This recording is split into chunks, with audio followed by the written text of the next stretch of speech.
Scott and I have been working on other topics for quite a while, and our work on this project started with a project that we did earlier for an article we published in the Journal of Economic Perspectives that was done together with Alma Cohen. And in that article, we put forward an analytical framework to think about stewardship by institutional investors in general. It was natural as the next step to look at index funds, which are increasingly important part of the landscape.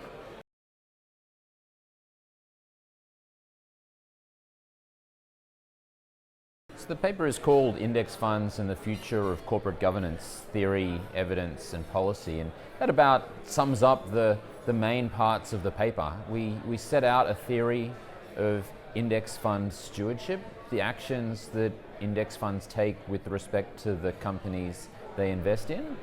And you could describe our theory as an agency costs theory of index fund stewardship.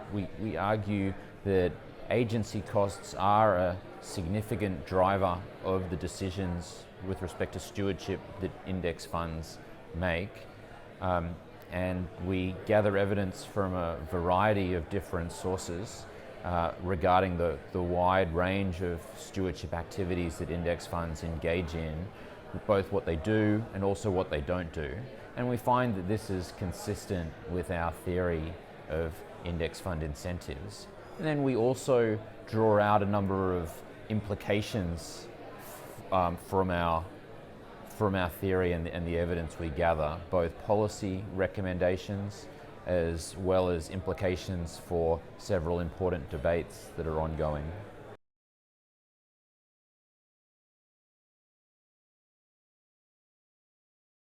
I think I should start by stressing that we actually think that index fund stewardship holds a lot of promise.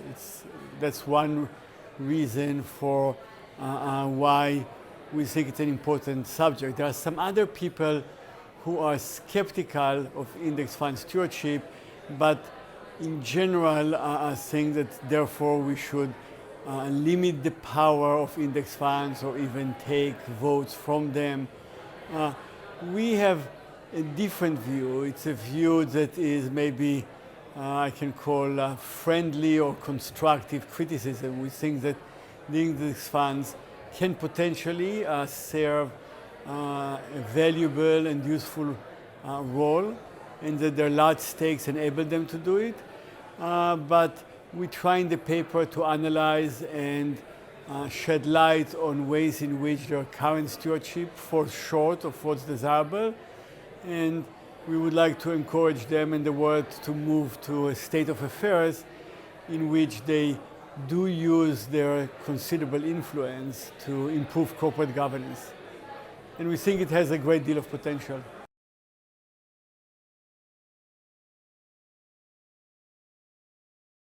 It's been certainly an important area, and the paper has received a very positive response. I think it's contributed to an important debate in this area.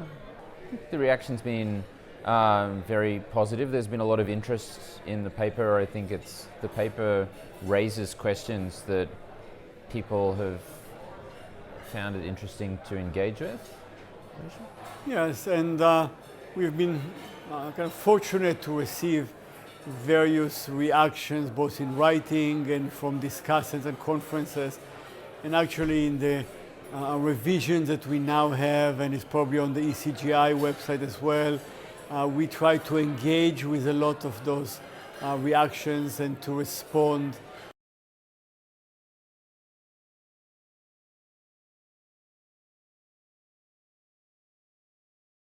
So I think the fact that index funds offer diversification at such a low cost explains a lot of their success, and it's certainly a significant public good that they've been able to do this, and there's a good reason why so many people are investing in index funds. I think the amount that index funds spend on stewardship, about which we present evidence in the paper, is so small, less than 1/5 of 1%, as we show in the paper, that they could substantially increase this amount without causing any very large increases in the fees that they charge to their investors. So we think it's still possible that investors could have the benefit of low fees from index fund investing while still also getting the benefit of stewardship activities.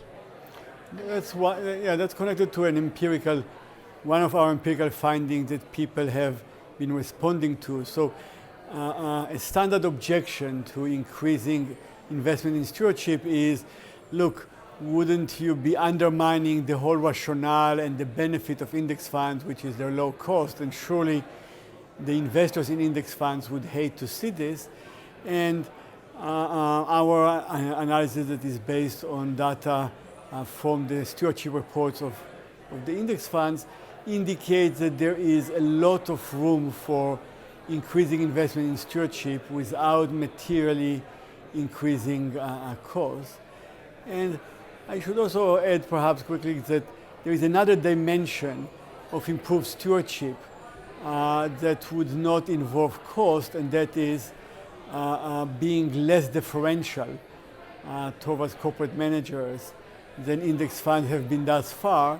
And by doing so, they could improve governance without additional cost for their own investors.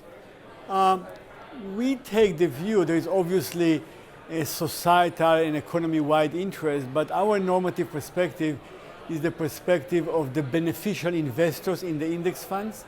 We say that the index funds changing their stewardship in the ways that we recommend would benefit the investors in the index funds, and therefore would enable the index fund managers to be better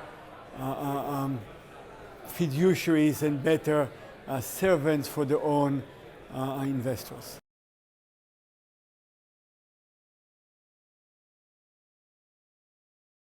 I think it's a very impressive organization, and the meetings that ECGI has put together and the very high caliber of academics and practitioners that are part of ECGI and attend these meetings make it a very attractive organization to be a part of and to attend and present to. I think the ECGI is doing a wonderful job in terms of facilitating kind of global discussion and research in corporate governance. Just for our paper was issued as an ECGI discussion paper. Other papers with which we engage and try to wrestle with have also been issued in the ECGI discussion paper, so that discussion paper series is kind of a clearinghouse for the marketplace of ideas in this area. And in addition to today, I had the benefit of presenting this paper in the Global Corporate Governance Colloquium that ECGI played a major role in creating and continuing to operate.